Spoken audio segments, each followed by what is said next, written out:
देश में पूरे समाज की कहीं सुनवाई नहीं हो तो ये आशा हमको ये रही है कि कुछ नहीं तो संघ में चिंतन मंथन तो होता है, उसका असर कितना होगा कितना नहीं होगा हम नहीं जानते, पर उनसे भी बात करके देखना चाहिए। पिछले साल 1.5 साल से इस दिशा में हम समाज के लोग प्रयास करते रहेंगे, इनसे भी बात करके इनसे भी चर्चा करके देखें क्या मदद कर सकते हैं, और यही सोच करके हम संघ के संपर्क में रहे और इस बात का प्रयास कर रहे हैं कि कहीं न कहीं जो वैचारिक संघ और समाज के बीच में है वो वैचारिक दूरियां कैसे कम हो। तो मेल जोल से आपस में विचार विनिमय से चर्चा करके किसी के साथ, चाहे वो संघ हो किसी के साथ, ये होता है हम जानते हैं। इसीलिए संघ के साथ हम संपर्क में रहे और पिछले बार डॉक्टर मोहन भागवत साहब आए थे 5 महीना पहले रायपुर में, मेरी लंबी बात हुई थी, बहुत से मुद्दे पे और खुल के बात हुई थी। इस बार नागपुर में भी अलग से चर्चा हुई करीब घंटे भर, बहुत से मुद्दे पे, और मन से सार्वजनिक सभा में तो अपनी बात कही दिए। तो इस प्रकार से मैं कहना चाहता हूँ कि समाज की अस्तित्व अगर खतरे में हो रहा है और इस देश में जो भी आदिवासी समाज को मदद करेगा इस मुद्दे पे हम उसका मदद लेंगे, चाहे वो संघ हो या कोई चीज़, कोई और संस्था हो।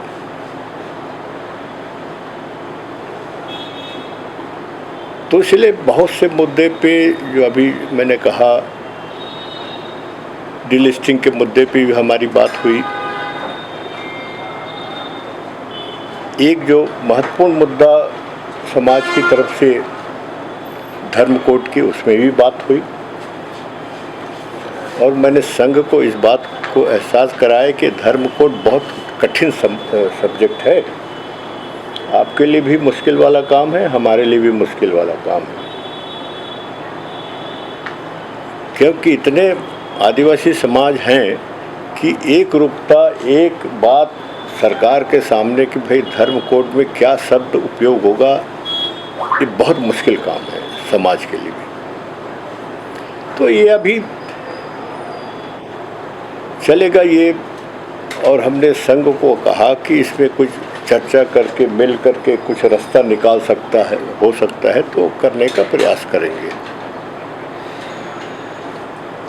क्योंकि आदिवासी समाज में एकरूपता नहीं है तो हम सरकार के सामने क्या बात करें, पर चर्चा करके एक मुद्दे को संघ के दिमाग में डालने का प्रयास तो किया।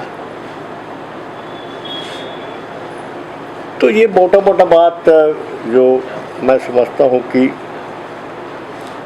ज़रूरी था,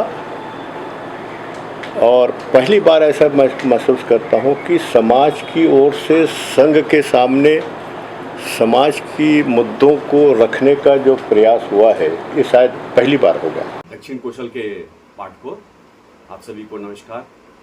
मैं सुशांत कुमार। हाल ही में आदिवासी नेता और पूर्व केंद्रीय मंत्री अरविंद नेताम के आरएसएस मुख्यालय में जाने के बाद पूरे छत्तीसगढ़ की राजनीति में भूचाल आ चुकी है।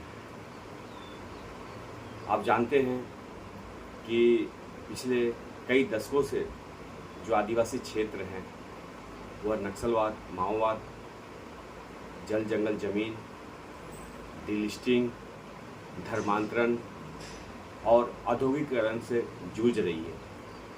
इन तमाम विषयों पर बात करने के लिए आरएसएस मुख्यालय के मोहन भागवत, जो सरसंघ चालक भी हैं, उन्होंने छत्तीसगढ़ के पूर्व केंद्रीय मंत्री अरविंद नेताम को आमंत्रित किया था। हम कुछ बातों पर सिलसिलेवार ढंग से बातचीत करेंगे।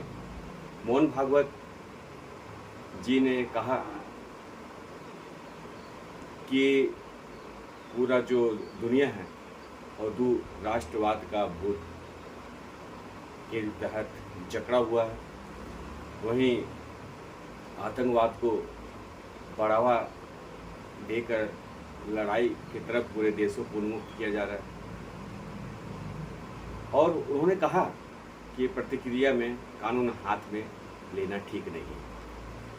वहीं हमारे अरविंद नेताओं ने कहा कि छत्तीसगढ़ में जो सबसे बड़ी समस्या है, समस्याओं में धर्मांतरण, नक्सलवाद, जमीन का मामला हो, पर्यावरण का मामला हो, औद्योगिक नीति का मामला हो, सरकार में कोई रिएक्शन होता नहीं था समाज की तरफ से। हमको यहाँ कई ये पहली मर्तबा है कि छत्तीसगढ़ के कोई बड़े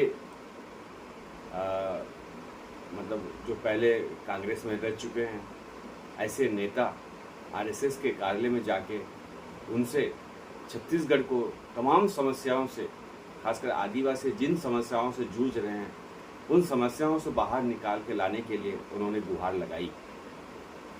और उन्होंने कहा कि छत्तीसगढ़ के आदिवासी क्षेत्रों में नक्सलवाद, औद्योगिकरण और विस्थापन सबसे बड़ी समस्या के रूप में मौजूद है।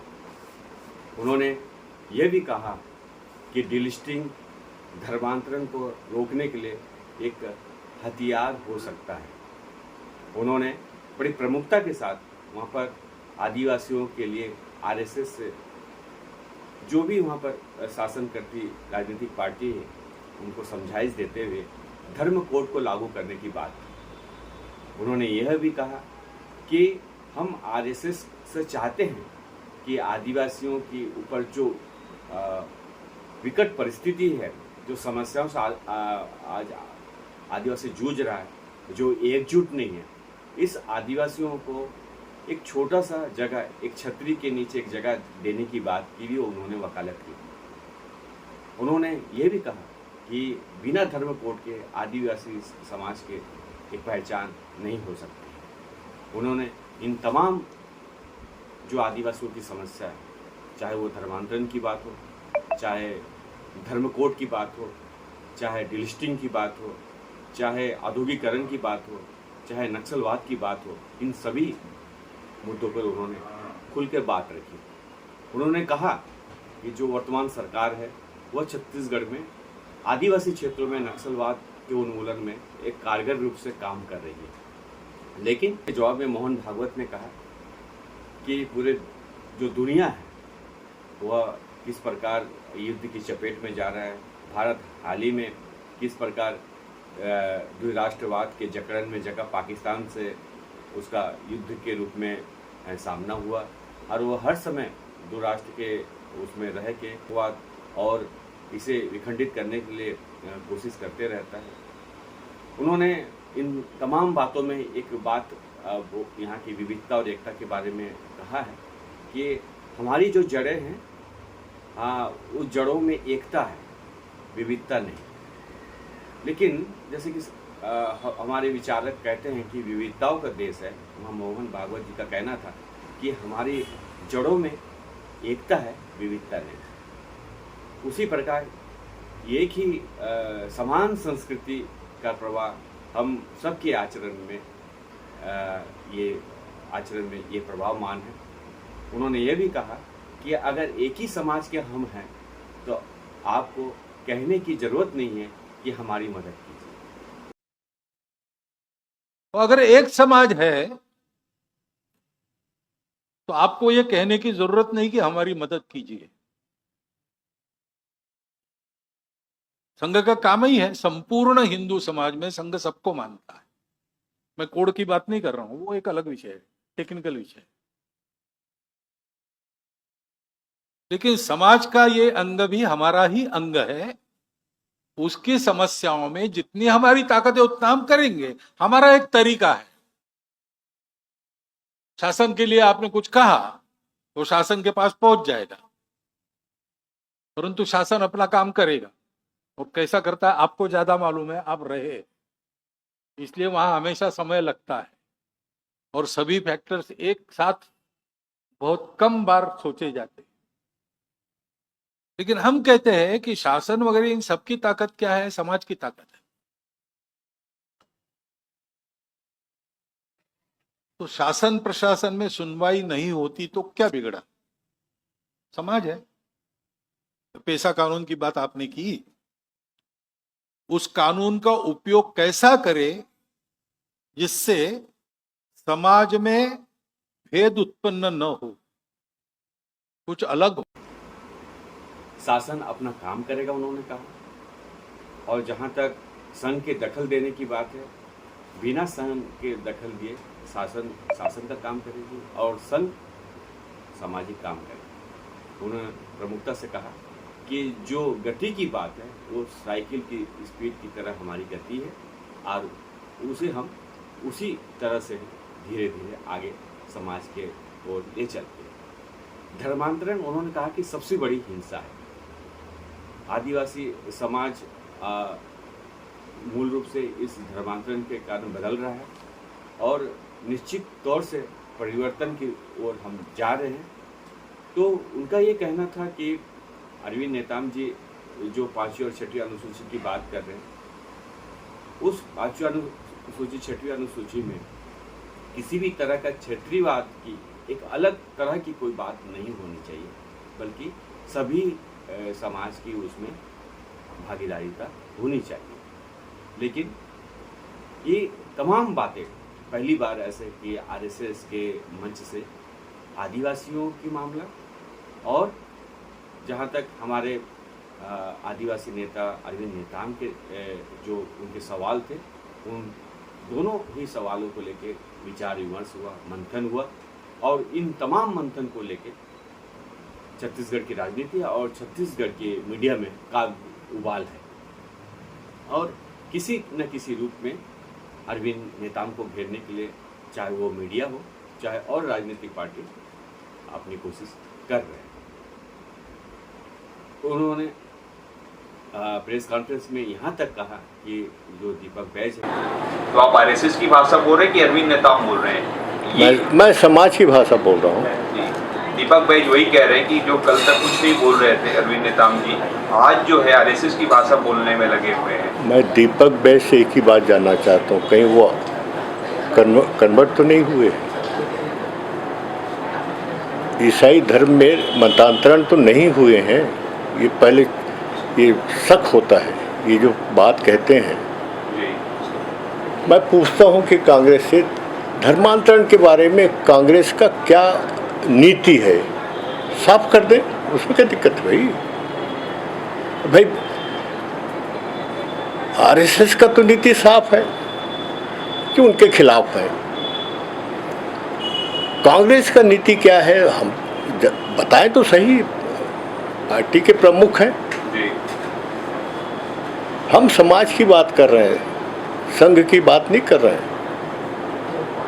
और औद्योगिक नीति और डिस्प्लेसमेंट, धर्म, ये आपके विस्थापन और पर्यावरण, इसमें तो हम संघ के विचारधारा के विपरीत ही हम बात किया है ना। बहुत से मुद्दे हैं जो संघ के विचारधारा के विपरीत, हम संघ को समझाने की कोशिश कर रहे हैं कि मुद्दे ये हैं, उसमें आप विचार करिए और बैठ के चर्चा करिए, कुछ उसका रास्ता निकल सकता है, ऐसा है। कांग्रेस के वो कहीं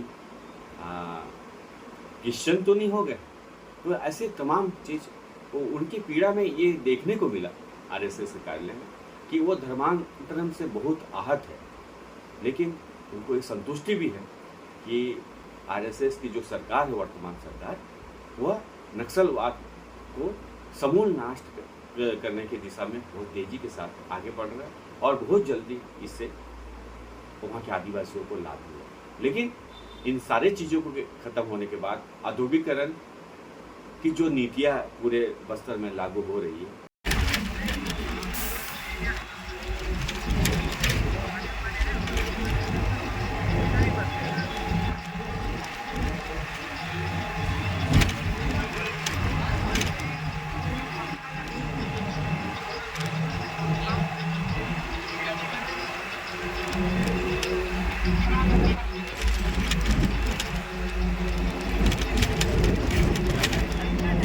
उसमें भी वह जमीन को छीनने के लिए नहीं बल्कि उसमें उनको लीज में लेने की बात की, देने और लेने, और उसमें आदिवासियों की भागीदारी सुनिश्चित करने की बात हुई।